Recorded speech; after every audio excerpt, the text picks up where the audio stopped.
interactivity to the applications, but they're not really able to write the code.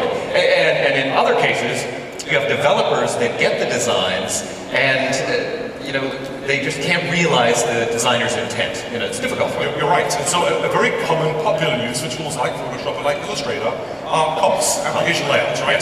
The designer comes up with a vision of what the application should look like, and then gives it to a developer who promptly chops it up and dissects it, and puts all the little pieces in divs and lays them out on the page, and then it doesn't look like the designer wanted it at the end. And so the designer makes comments, and you go through the process again, and there really is no consistent workflow, right? We have a solution. Now, you may recall a year or so ago, there was a rumor about a project codenamed Thermo. Well, Thermo is no more. Thermo is now Flash Catalyst. And I'd like you to step this way and meet agents Ryan and Ty to tell you more about Flash Catalyst. Agents. So as you mentioned, HNF, this is a big problem. Traditionally, it's been a huge problem. So as an interaction design tool, Flash Catalyst lets you take static assets from CS4 tools like Photoshop, Illustrator, or Fireworks, and then bring those static assets directly into Catalyst, where you can add interactions without writing any code at all. On the developer designer side, kind of revolutionize that workflow, Flash Catalyst project is actually just a Flex project. So a Flex developer, in fact, while you're creating those interactions with those components, you're actually generating well-formed Flex MXML code. That means a Flex developer can take this exact same project, open it up with the next generation of Flex Builder, and add database connectivity or logic to it. And they can go through that process. Exactly. They round trip as they need to, so you can go back and forth between Catalyst and Flex Builder. That's incredible. Can you show us a demo? Absolutely. Yeah, what we're going to do is we're going to show you a static comp. We've got the Ecotourism Expedition Finder here. We built in Photoshop, and now Ty's going to turn it into a real application without writing any code. Without writing any code. I'll show you. Yes, we have the Ecotour comp right here in Photoshop. And you'll see that I've organized all my artwork into layers groups. So I kind of what part of the site's and what art I want in what area of the site. So you'll see I have a featured tour box on the right and below a tour finder. Let me show you a few hidden layers here, and I'm going to add some interactivity there later. It's over to Flash Catalyst. Alright, so here we are at the welcome screen, and I'm going to import that Photoshop PSD file as a new project. And I'm just going to import it with default options here.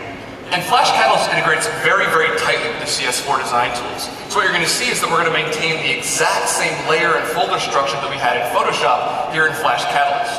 It also looks and feels like a design tool, so you notice it has the same consistent interface as the rest of the CS4 tools.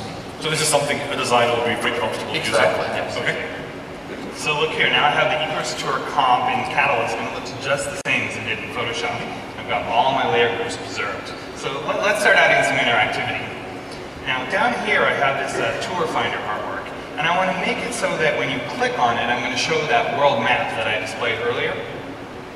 So here's that world map here, and I am going to start by creating new pages. Now pages are kind of like states. And that's like states in Flex Builder right now. Yes. Oh, great. But pages are kind of like pages in a website, but in Catalyst, well, I can create transitions between them. Yes, and I can share artwork between the pages. Okay. Let me show you that. So I'm going to duplicate this page here, and let's call that map.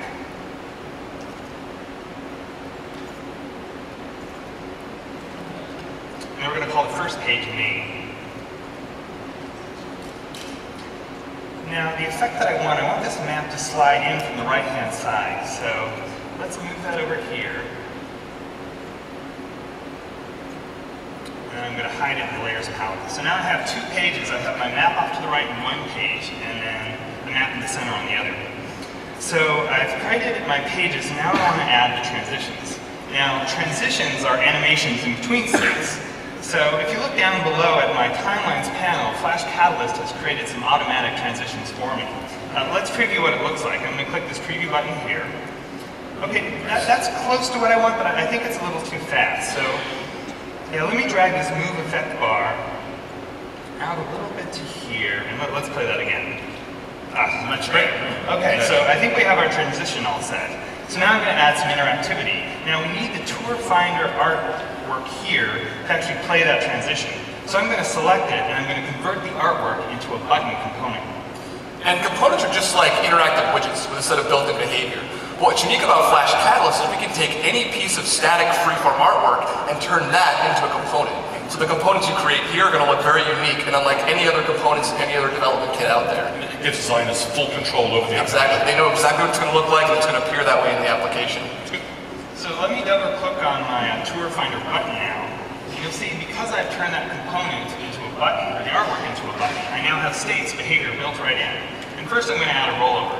So I'm going to go over to that lower state here, select my tour background, and I'm going to make that a little more transparent. Okay, that's good.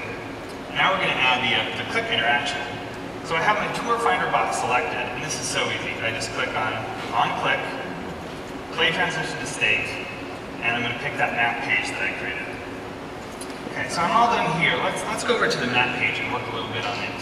So I'm thinking here I want this really customized zoom slider so the user can zoom in and out of this world map. Okay. So I've designed this really nice vector artwork here in Illustrator CS4. So look at this. This doesn't look at all like a normal vertical slider. It's not like the regular flex component at all. Exactly. This is highly customized with a pretty complex layer structure here. I've got lots of gradients, and I have this yellow area that is the thumb. That's the part that the user is going to drag back and forth. The problem you're going to run into is getting this from Illustrator into Catalyst, getting it painful. Well, you know, I could import